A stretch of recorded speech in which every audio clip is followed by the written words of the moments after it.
So we'll go ahead with next topic. If you remember, numericals करने से पहले, numerical start करने से पहले we have seen what is acceleration due to gravity. उसका formula भी आपको याद होगा क्योंकि हमने क्वेश्चन सॉल्व किए. Small G equal to capital G M by R square.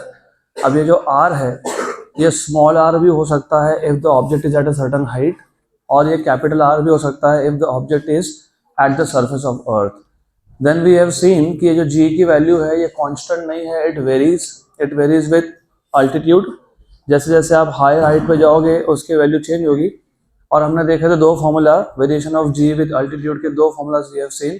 One is gh equal to g r upon r plus H square, दूसरा था gh equal to g 1 minus 2h by r.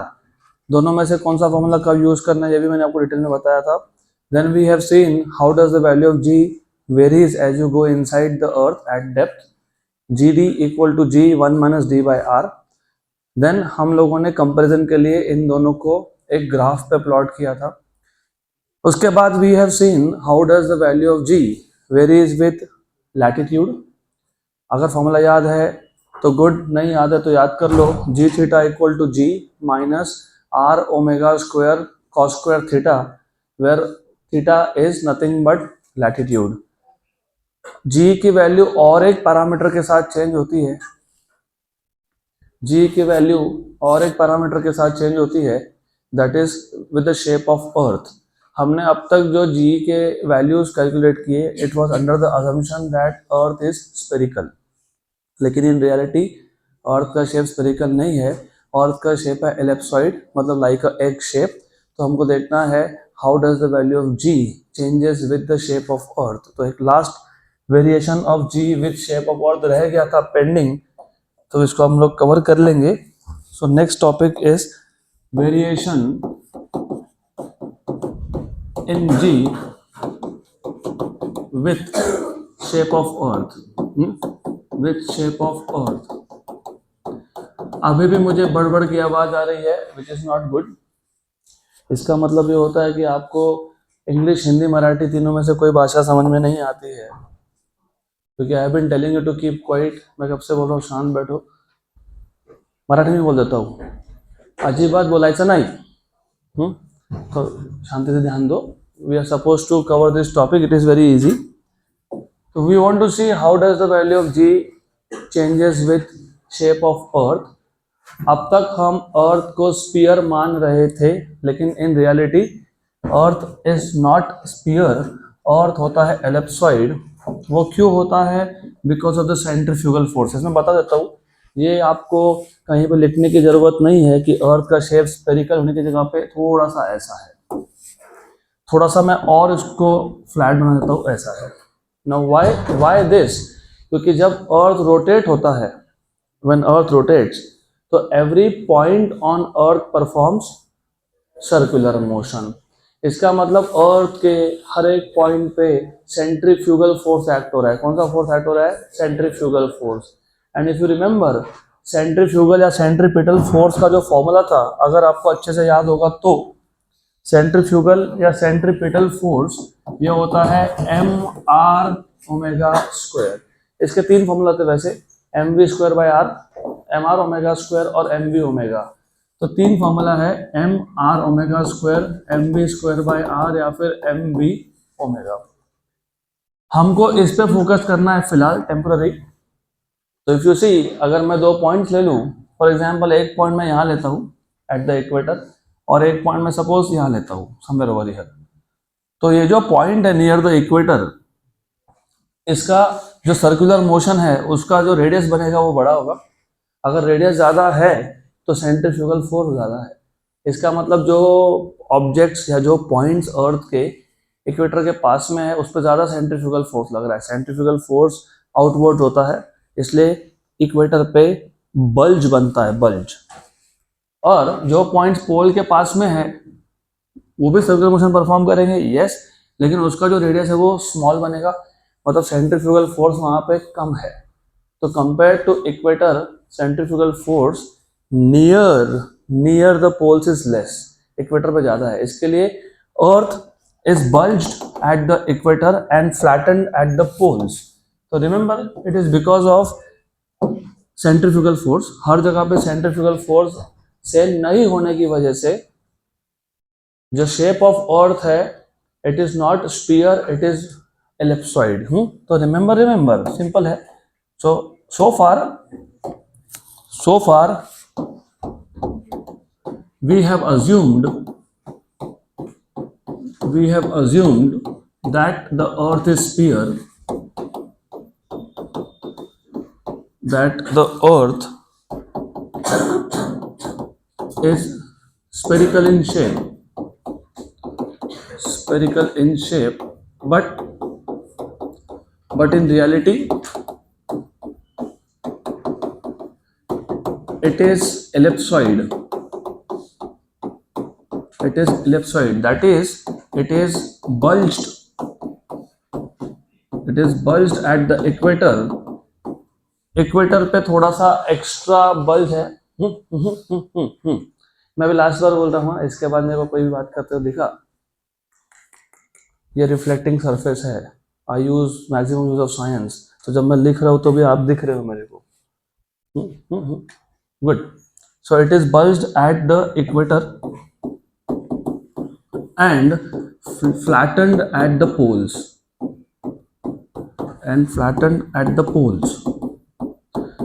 तो इसकी वजह से क्या हुआ? Because of the bulge at equator and flattening at the poles, because of this ये जो इक्वेटर पे जो रेडियस बनता है अर्थ का, जिसको मैं अभी RE बोलने वाला हूँ, ये रेडियस एट द इक्वेटर ये compare to radius at the pole ज्यादा होता है। तो radius at the pole is smaller compared to radius at the equator because of the bulging। equator पे bulge हुआ, poles पे flattening हुआ। so because of this,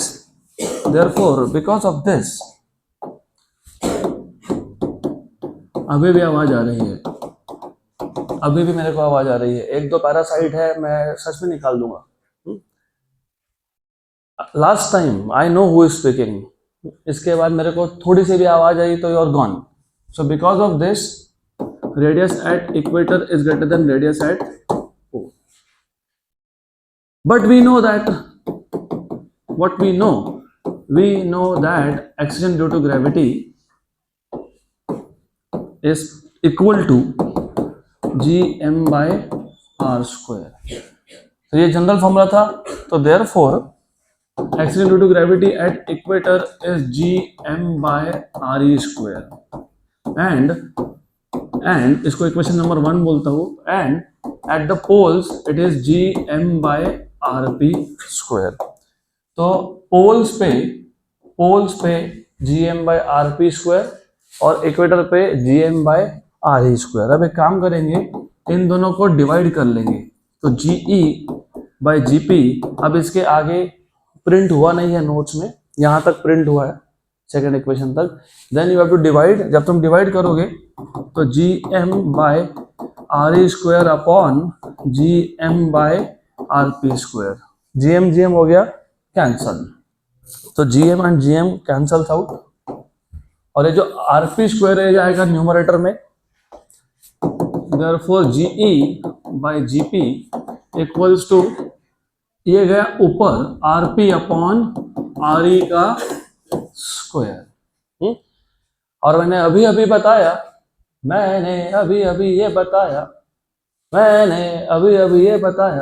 कि RE is greater than RP।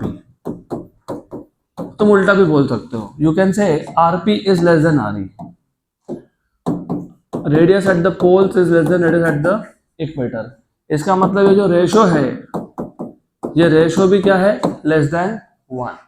अगर हमारे पास एक नंबर लेस देन 1 हो,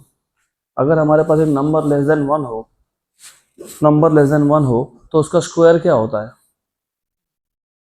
You, one who is holding pen in the hands। अगर मेरे पास 1 से छोटा नंबर है तो उसका स्क्वायर का वैल्यू क्या होता है? माइनस में होता है। किसी भी नंबर का स्क्वायर कभी माइनस हो ही नहीं सकता है। It is also less than 1। तो अगर मेरे पास एक नंबर लेस देन 1 है तो उसका स्क्वायर भी लेस देन 1 है। तो ये इंफॉर्मेशन मैं इक्वेशन नंबर 3 में यूज कर लेता हूँ. So therefore from 3 and 4 GE by GP right hand side is less than 1, इसलिए this is also less than 1.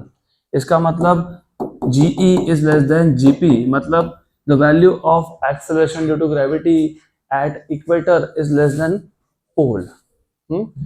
Remember हमने variation of G with latitude जब देखा था, उसमें भी सेम रिजल्ट था. उसमें भी हमने यही बोला था कि इक्वेटर पे वैल्यू कम होती है और पोल पे ज़्यादा होती है, लेकिन वहाँ पे it was a variation with latitude, मतलब तुम एक ऑब्जेक्ट को एक पॉइंट से दूसरे पॉइंट पे ले जा रहे हो.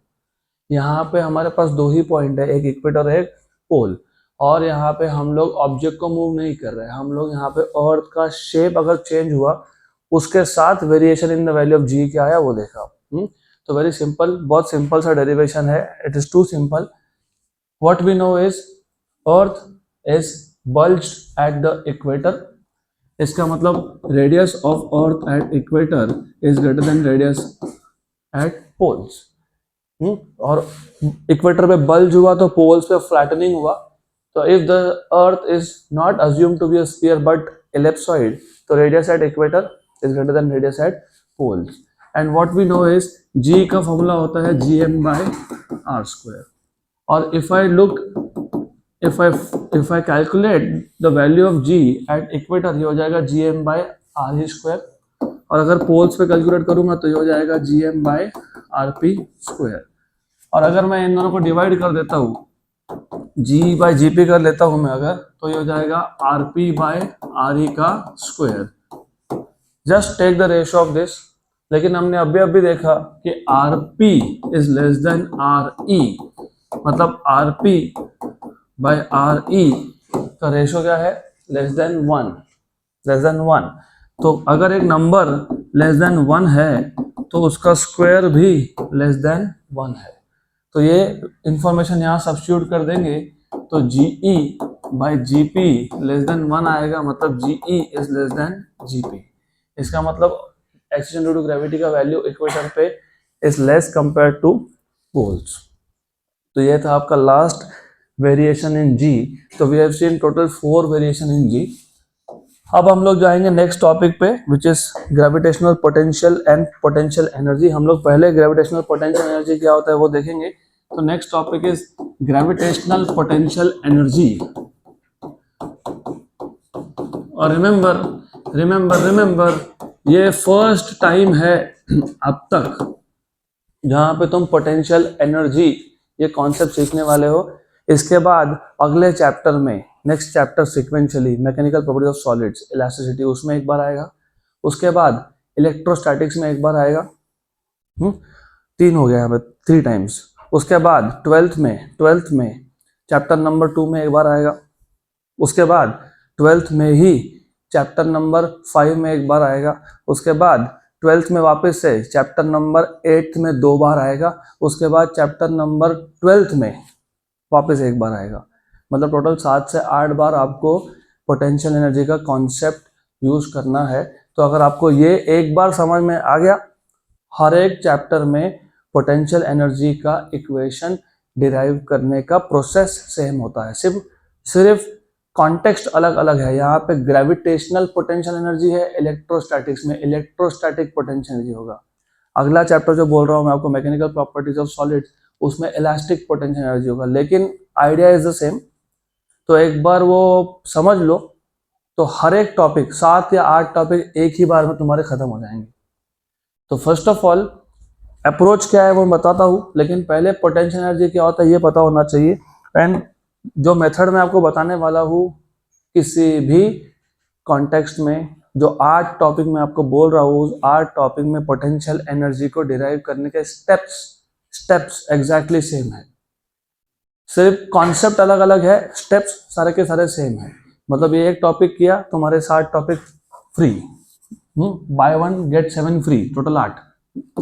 तो सबसे पहले हम समझेंगे व्हाट इज पोटेंशियल एनर्जी. तो first of all you should know any object has 2 types of energies. Which 2 types of energy? Kinetic and potential. Kinetic energy को आप ऐसा बोलते हो the energy possessed by body on account of its motion. तो जब एक object motion में है तब उसके पास जो एनर्जी है वो क्या है, kinetic energy. The energy possessed by an object on account of its motion, इसके लिए हम लिखते हैं kinetic energy equal to half mv square. क्या लिखते हैं, हाफ mv स्क्वायर। अगर मोशन नहीं होता तो v की वैल्यू क्या होती, 0, और अगर v की वैल्यू 0 होती तो काइनेटिक एनर्जी क्या होता, 0। तो at this point of time तुम सबका और मेरा भी काइनेटिक एनर्जी 0 है, क्योंकि all of us are stationary. Good. दूसरा होता है पोटेंशियल एनर्जी। पोटेंशियल एनर्जी को हम लोग बोलते हैं the energy possessed by an body और an object on account of its position. उस ऑब्जेक्ट का पोजीशन क्या है उसके हिसाब से उसका एनर्जी होता है, इसलिए सबसे पहले पता होना चाहिए आपको potential energy is the energy possessed bye a body. Potential energy is the energy possessed by a body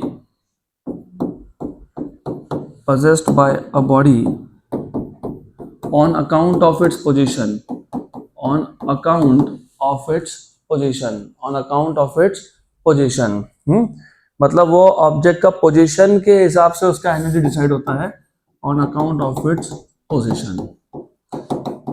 अब थोड़ा सा डेरिवेशन में जाने से पहले let us try to understand कि ये on account of its position क्यों बोला है। तो for example let us take an example, मेरे पास इस रीजन में फिलहाल एक भी ऑब्जेक्ट नहीं है, और जब मैं ऑब्जेक्ट बोल रहा हूँ तो या तो वो मास है या तो वो चार्ज है, क्योंकि मैंने आपको बताया था कि ग्रेविटेशन और इलेक्ट्रोस्टैटिक्स दोनों में लगभग फॉर्मूला सेम बनते हैं। तो अभी इस रीजन में एक भी ऑब्जेक्ट नहीं है, चार्ज या मास जिसकी भी बात करो। अब यहाँ पे मैं पहला ऑब्जेक्ट लेके आया, मतलब पहला मास या पहला चार्ज लेके आया। No work is done.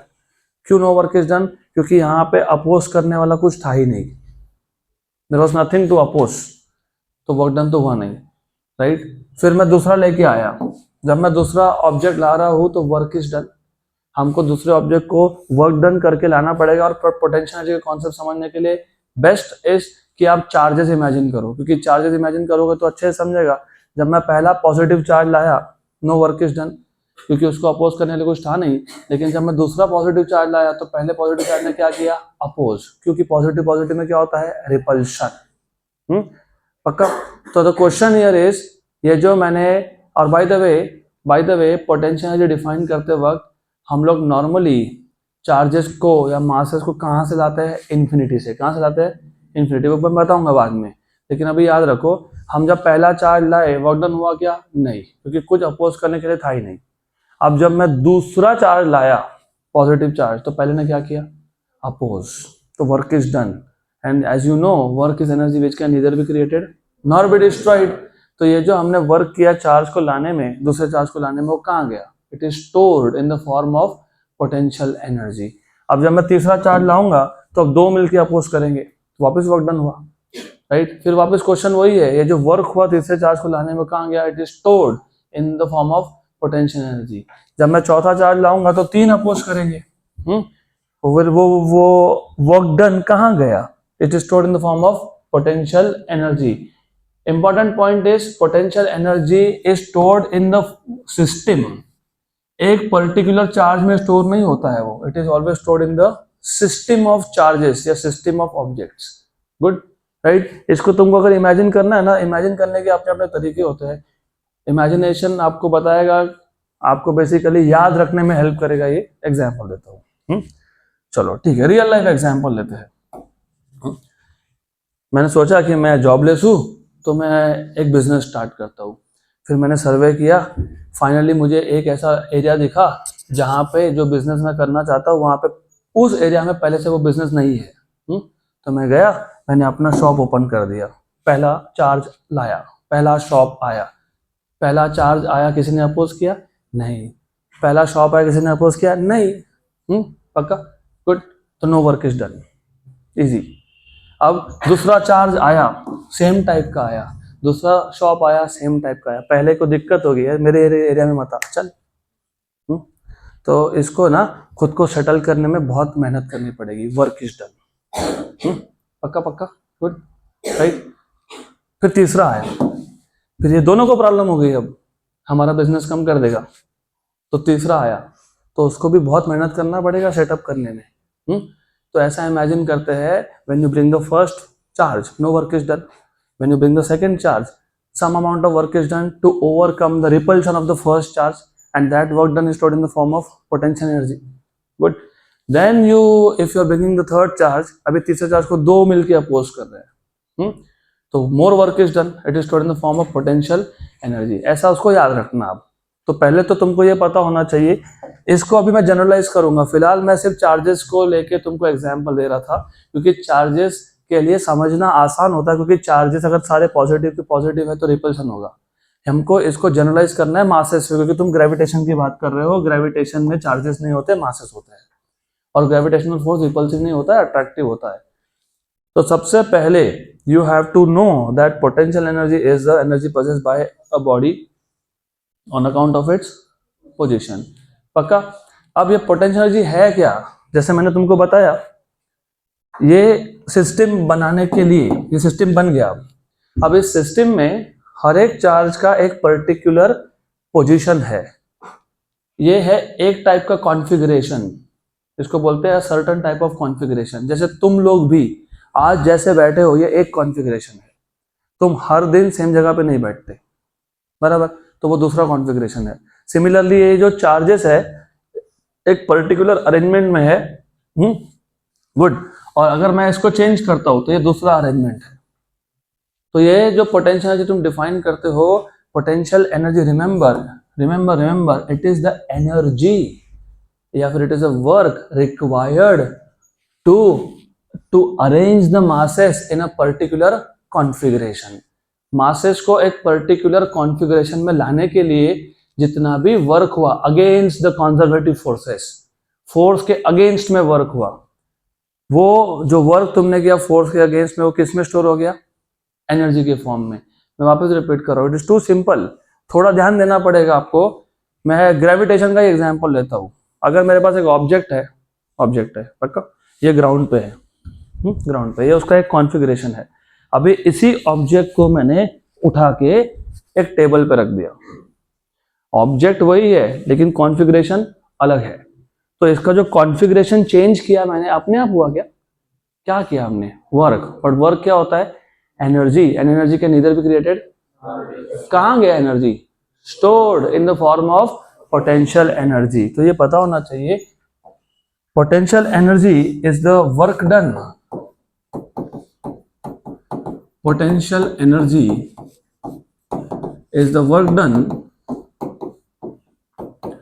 is the work done against conservative forces।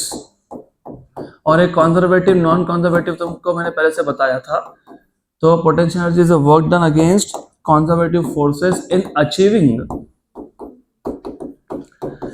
achieving a certain configuration of objects या particles या चार्जेस या मासेस ऑफ पार्टिकल्स।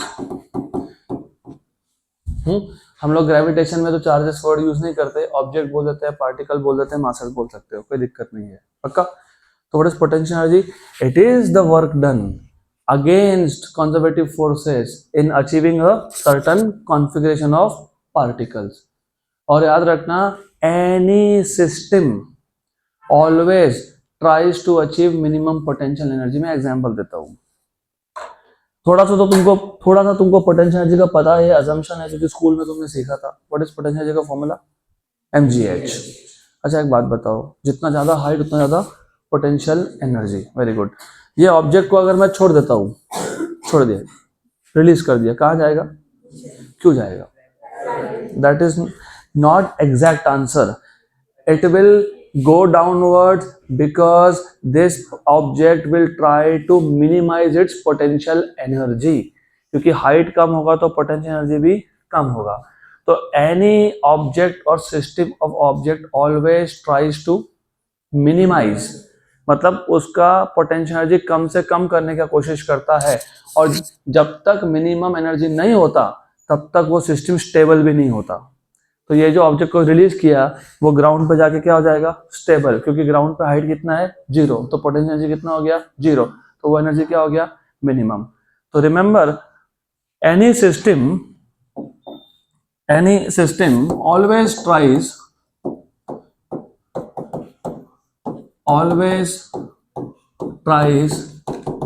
to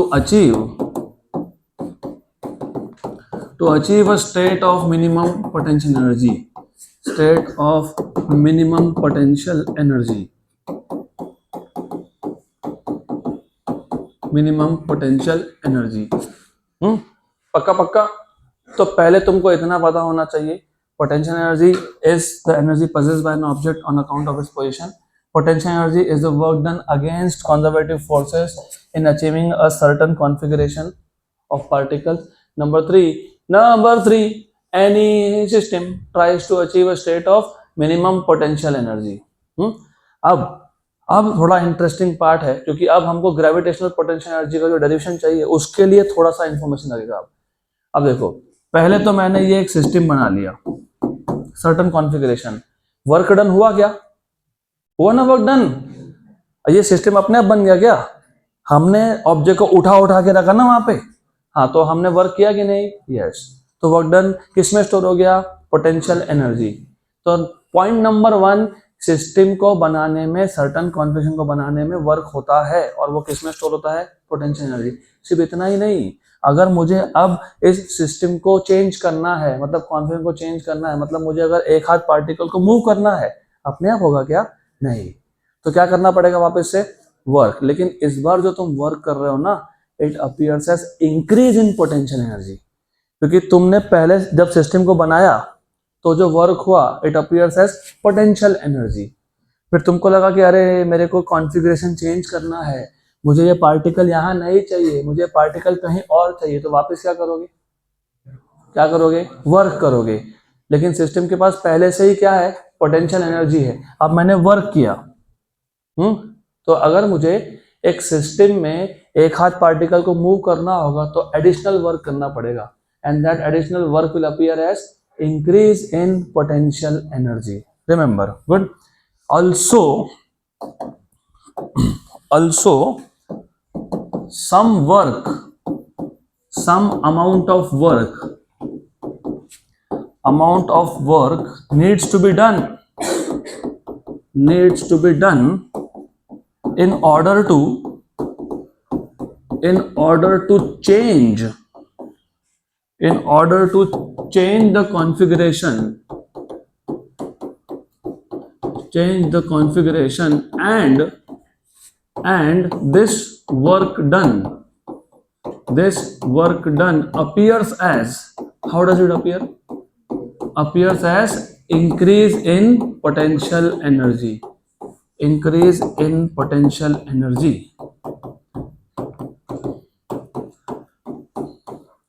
भैया बहुत बेसिक चीज है, तुम्हारी पूरी जिंदगी इस पे चलती है, and I am still very shocked कि आप लोगों को कैसे क्वेश्चन नहीं आता कि पानी जो तुम्हारे घर में सप्लाई हुआ था कॉर्पोरेशन से, वो कैसे ऊपर तक पहुंच गया? बोला कि मोटार से। हाँ, मोटार ने वर्क किया, और वो वर्क डन वो पानी में स्टोर हो गया इन the form of potential energy. इसके लिए जब तुम टैप ओपन करते हो, पानी नीचे आता है, क्योंकि अब वो पोटेंशियल एनर्जी कन्वर्ट हो रहा है काइनेटिक में। अगर उसमें पोटेंशियल एनर्जी होता ही नहीं तो पानी कभी नीचे आता ही नहीं। So this is a proof कि जो पोटेंशियल एनर्जी स्टोर था वही काइनेटिक में कन्वर्ट हुआ। फिजिक्स समझना है, अपने लाइफ में, अपने जीवन में आजू बाजू देख के सोचना पड़ता है। You have to create questions for everything, even if you see any colour, for example all of you are wearing some colour. पहली बात तो कलर नाम की कोई चीज होती नहीं है, it is just a human perception. हमको दिखता है, कलर वलर ऐसा कुछ होता नहीं है। और अगर तुमने येलो कलर पहना है, इसका मतलब ये कि तुम्हारे बॉडी के ऊपर जो कपड़ा है वो येलो कलर को छोड़ के बाकी सब एब्जॉर्ब कर रहा है, सिर्फ येलो रिफ्लेक्ट कर रहा है, क्योंकि व्हाइट लाइट है। White light has all the 7 colours. और इसके लिए भी गर्मी में ब्लैक कलर पहनने को मना करते हैं, क्योंकि ब्लैक कलर सारा बहुत मैक्सिमम अमाउंट ऑफ हीट को एब्जॉर्ब करता है। गर्मी में बोलते हैं व्हाइट पहनो, और ठंड में बोलते हैं ब्लैक पहनो। और जो गारमेंट मैन्युफैक्चरिंग वाले लोग होते हैं ना, उनको भी पता है ये, उनको भी पता है। इसलिए जितने भी स्वेट शर्ट तुम पहन के बैठे हो, most of you are black, because it is winters. When you go out, you want your body to absorb maximum amount of heat. तो थोड़ा सा साइंस समझना है तो अपने सराउंडिंग में देखते रहो। चलो आ जाओ वापस यहाँ पे, वापस पोटेंशियल एनर्जी पे आते हैं अब।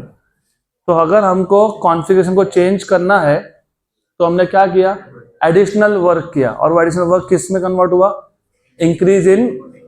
तो मैं ऐसा लिख सकता हूँ क्या, small amount of work is done, क्योंकि मुझे अब पूरे सिस्टम को बनाना नहीं था, सिर्फ क्या करना था, चेंज करना था। तो वर्क डन भी क्या है, स्मॉल है, और स्मॉल वर्क डन किस में कन्वर्ट हो गया, पोटेंशियल एनर्जी में। इसके आगे फिजिक्स का कोई भी कॉन्टेक्स्ट होगा, कोई भी टॉपिक होगा, उसमें पोटेंशियल एनर्जी को किससे डिनोट करोगे, यू से। और अगर स्मॉल इंक्रीज या डिक्रीज है तो किससे बोलोगे, डी यू से। And by the way what is work done, force into displacement. तो ये क्या हो जाएगा, F bar dot D R bar, क्योंकि work done is force vector dot displacement vector, force vector dot displacement vector. तो ये जो फॉर्मूला है ये तुम्हारा बनने वाला है basic to derive expression for gravitational potential energy. So before we start with gravitational potential energy, only 4 points are important that you should remember. Potential energy is the energy possessed by an object on account of its position. Number two, potential energy is the work done against conservative forces to achieve a certain concentration of particles. Pakka, sure. Number three, all the system या all the object try to achieve minimum potential energy. Number 4, अगर मेरे पास configuration है, मुझे उस configuration को change करना है तो मुझे वापस वर्क डन करना है, और अब इस केस में work done will appear as increase in potential energy. अगर इतना पता है तो now you are ready to derive expression for gravitational potential energy. अब हम लोग ग्रेविटेशनल पोटेंशियल एनर्जी डिराइव करेंगे, which is a very simple task.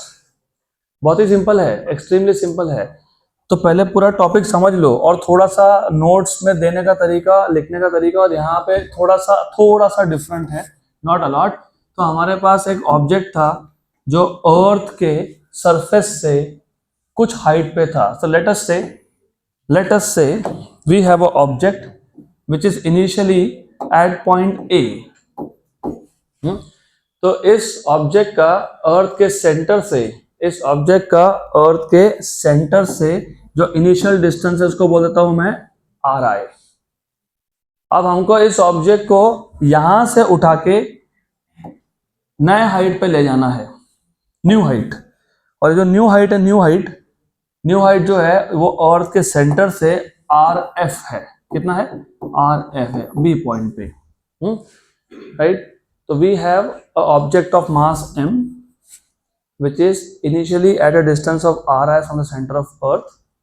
We want to take this object from initial point A to final point B which is at a distance of rf from the center of earth. क्या करना पड़ेगा, work needs to be done। अपने आप जाएगा क्या ऊपर, नहीं। And that work done will be stored in the form of increase in potential energy, क्योंकि ये पहले से एक सिस्टम था, तो पहले से पोटेंशियल एनर्जी है। अब तुम इसको ए से कहाँ ले जा रहे हो, बी पे, तो वर्क डन होगा। तो रिमेंबर, और ये तुमको अगर समझ में आया तो लिखना तो और भी इजी हो जाता है। Consider an object of mass m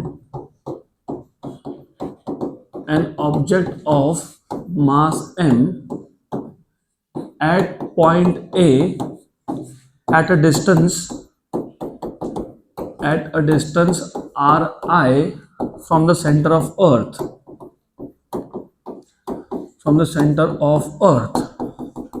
मैं डेरिवेशन को एकदम सिंपल करके दे रहा हूं, तो जितना मैं यहाँ पे बता रहा हूँ उतना लिखा तो भी पूरे मार्क्स मिलने वाले हैं आपको। Let r be the radius of earth, capital R is radius of earth,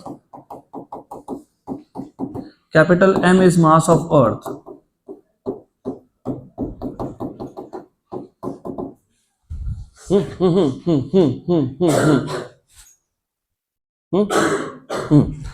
तो m is mass of earth.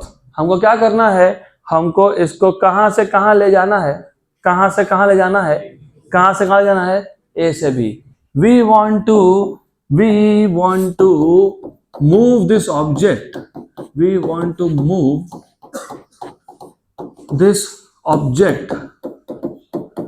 From point A to point B.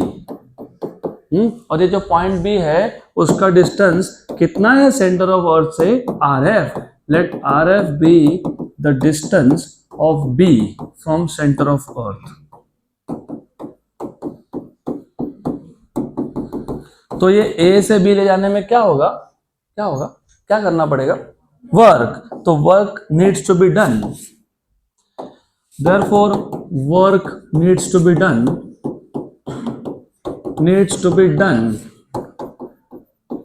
क्यों वर्क डन करना पड़ा हमको, against which force, gravitational force, क्योंकि वो जो object है उसको अर्थ अपनी तरफ खींच रहा है और हमको कहाँ ले जाना है, ऊपर।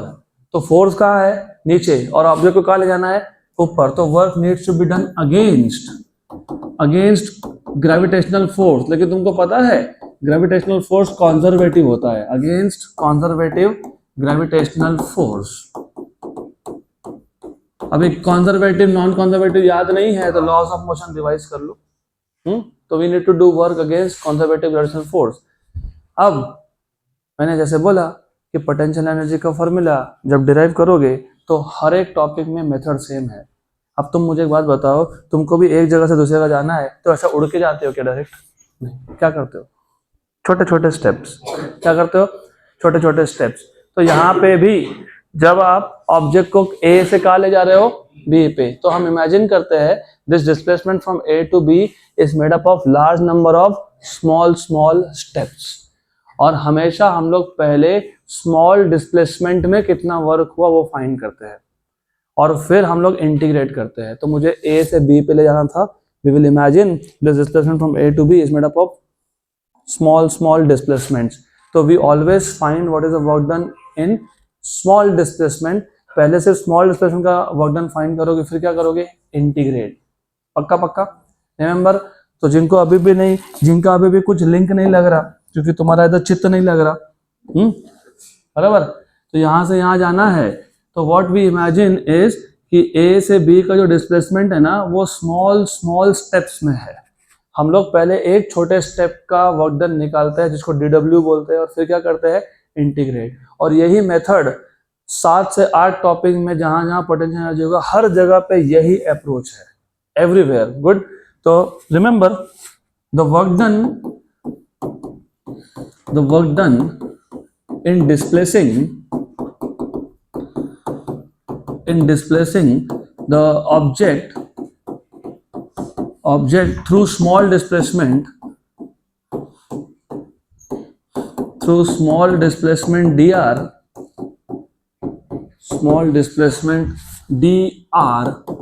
is given by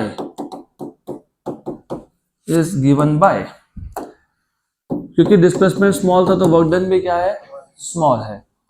F bar dot D R बार, कौन सा एफ, ग्रेविटेशनल फोर्स, क्योंकि अपोज कौन कर रहा है, ग्रेविटेशनल फोर्स। तो हम लोग ग्रेविटी के अगेंस्ट में ऊपर जा रहे हैं, ग्रेविटी के तो माइनस साइन आएगा। So negative sign indicates that the displacement is against the direction of gravitational force. पक्का श्योर गुड। अब हम लोग एक काम करेंगे, ये जो डी आर है, डी आर बार और एफ जी बार, इसका इक्वेशन लिख लेंगे। But F G bar is what is gravitational force, G m1 m2 by R square. तो कैपिटल जी, दो ऑब्जेक्ट में से एक ऑब्जेक्ट अर्थ था, अर्थ का मास कितना है, कैपिटल एम, और दूसरा ऑब्जेक्ट कौन है, स्मॉल ऑब्जेक्ट, उसका मास क्या है, स्मॉल एम।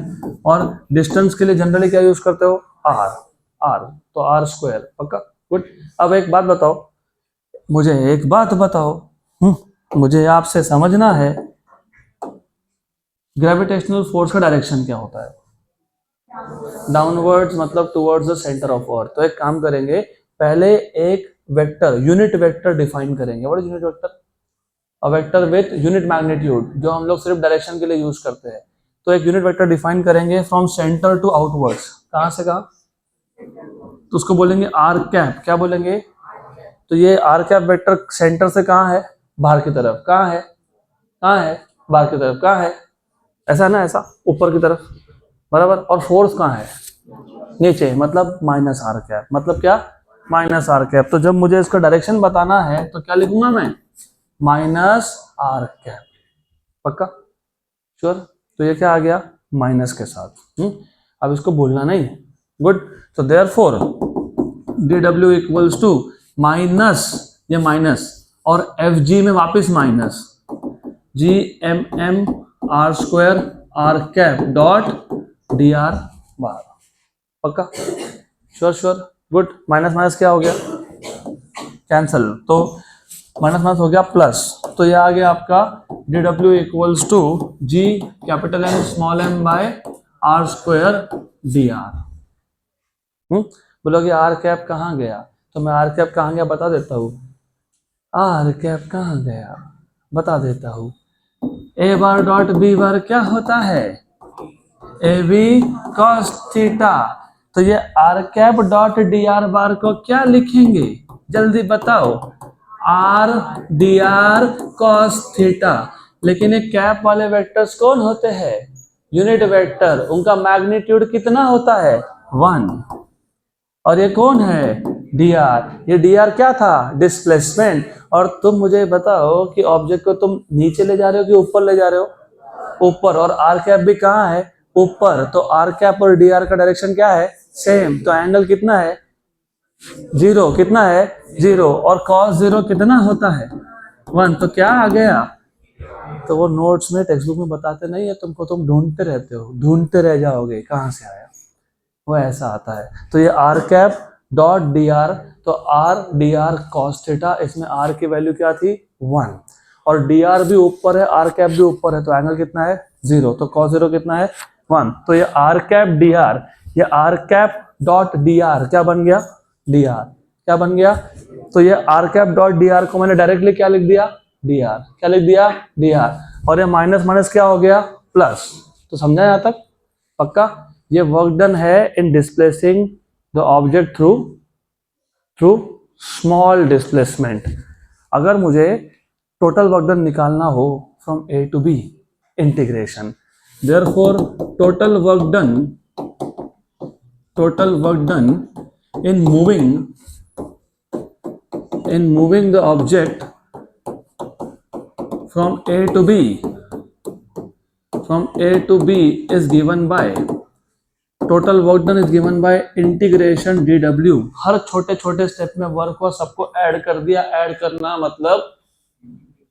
मतलब इंटीग्रेट करना। कहाँ से कहाँ तक इंटीग्रेट करना, ए से बी तक, ए से बी तक, क्योंकि तुम ऑब्जेक्ट को कहाँ से कहाँ ले जा रहे हो, ए से बी।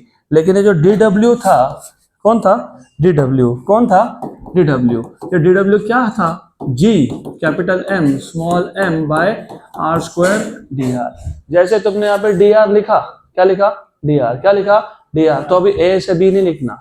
ए का डिस्टेंस कितना था, आर आई, और बी का कितना था, आर एफ। तो अभी तुम लिखोगे r i to r f. पक्का। इसमें कांस्टेंट क्या है, कैपिटल जी, कांस्टेंट क्या है, कैपिटल एम, कांस्टेंट क्या है, स्मॉल एम। तो सारा का सारा बाहर, इंटीग्रेशन के बाहर। तो अंदर क्या बचा, d r upon r square, r initial to r final. Okay, good. How do you integrate d r upon r square,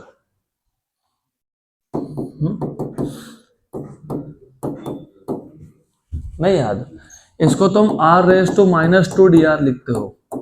x raise to n का इंटीग्रेशन याद है क्या, भूल गए, x raise to n dx का integration होता है x raise to n plus 1 upon n plus 1।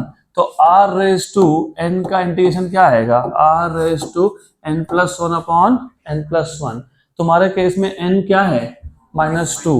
So therefore r raise to -2 d r, ये क्या होगा, r raise to -2 plus 1 upon -2 plus 1। तो r रेस टू -1 अपॉन -1, तो -1 by r, क्योंकि ये नीचे आ जाएगा। तो ये इंटीग्रेशन क्या आया, -1 by r। Therefore work done w equals to G M M, वो तो पहले से बाहर था। ये क्या आया, क्या आया, क्या आया, -1 बाय r। लिमिट्स क्या थे, इनिशियल टू फाइनल। फिर मैंने आपको ये भी बताया था कि माइनस साइन नहीं चाहिए, तो लिमिट्स को क्या करोगे, उल्टा, right. So therefore work done equals to G capital M small m 1 by R final to R initial. Good, good, good, good. So therefore work done equals to G capital M small m upper limit minus lower limit. पक्का? Sure sure, good, 100% good. कुछ तो गलत है.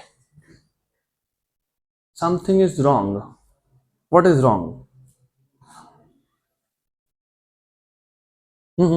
RF, what RF? इधर आना चाहिए 1 by RF minus 1 by RI. ऐसा क्यों होना चाहिए? कुछ तो गलत है. Something is wrong. ये ठीक है, ये ठीक है. प्लस हो गया, हो गया. करेक्ट है, करेक्ट है. गुड. ए से भी करेक्ट है, करेक्ट है. ये भी करेक्ट है, करेक्ट है. इंटीग्रेशन किया, करेक्ट है क्या? हाँ, वो भी करेक्ट है. सही है. R रेज टू -2 + 1 अपॉन -2 + 1, तो ये भी करेक्ट है. ये करेक्ट है, ये भी करेक्ट है. ये करेक्ट है. लिमिट इंटरचेंज किया, ये भी करेक्ट है. Upper limit minus lower limit, तो ये भी करेक्ट है. तो गलती कहाँ है? नहीं है, गलती है. चलो ठीक है, अभी पहले मुझे कंप्लीट करने दो, फिर मैं तुमको गलती बताऊंगा. Work done appears as increase in potential energy, क्योंकि यहाँ पे सिस्टम के पास पहले से ही पोटेंशियल एनर्जी था. But this work appears as increase in potential energy. Therefore ये जो वर्क है ना, इसको मैं लिखूंगा delta U, increase in potential energy. और ये क्या आ जाएगा? G capital M small m 1 by R initial minus 1 by R final. वो एक्चुअली उल्टा आना चाहिए, 1 by R final minus 1 by R initial. थोड़ा काम तो आपको भी देना पड़ेगा ना करने के लिए. What is change in potential energy? Final potential energy minus initial potential energy. तो ये आ जाएगा GMM 1 by R initial minus 1 by R final. पक्का पक्का, गुड. तो ये आ गया इंक्रीज इन पोटेंशियल एनर्जी का फॉर्मूला. क्लियर यहां तक? Sure sure. सिर्फ तुमको एक छोटा सा मिस्टेक ढूंढना है. मिस्टेक हुआ कहाँ पे? ये एक्चुअली उल्टा आना चाहिए. It should be R final minus R initial. ऐसा होना चाहिए आइडियली, क्योंकि U final minus U initial, तो यहाँ पे 1 by R final minus 1 by R initial. तो आज के लिए मैं फिलहाल मॉड डाल देता हूँ यहाँ पे, मॉड. गुड. वो करेक्शन तुम आज ढूंढोगे, फिर मैं कल वापस से इस पे आऊंगा. अब ये क्या है? Increase in potential energy. क्या ये? Increase in. अब हम लोग क्या करते हैं ना, हम चीजों को सिंपल करने के लिए ऐसा मान लेते हैं कि जो इनिशियल डिस्टेंस था वो क्या था? इन्फिनिटी. क्या था? इन्फिनिटी. और इन्फिनिटी डिस्टेंस पे फोर्स 0 होता है. याद है क्या? Gravitational force is an infinite range force.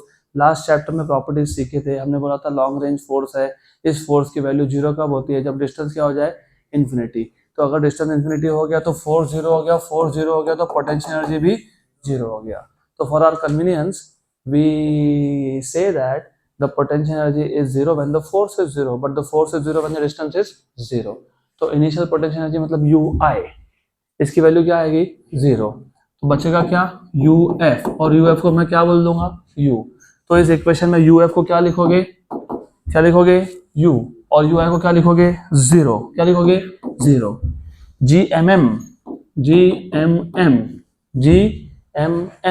GMM पक्का. वो गलती जो है, वो गलती कौन करेक्ट करेगा? तुम. हमारा इक्वेशन कहां तक आया था? कहां तक आया था हमारा इक्वेशन? कहां तक? ये 1 by RI minus 1 by RI. तो फिलहाल जो इक्वेशन आया वैसा ही मैं लिख रहा हूं, बताता हूं मैं. Just a minute. थोड़ा थोड़ा कंफ्यूजन करना चाहिए, काम में आता है.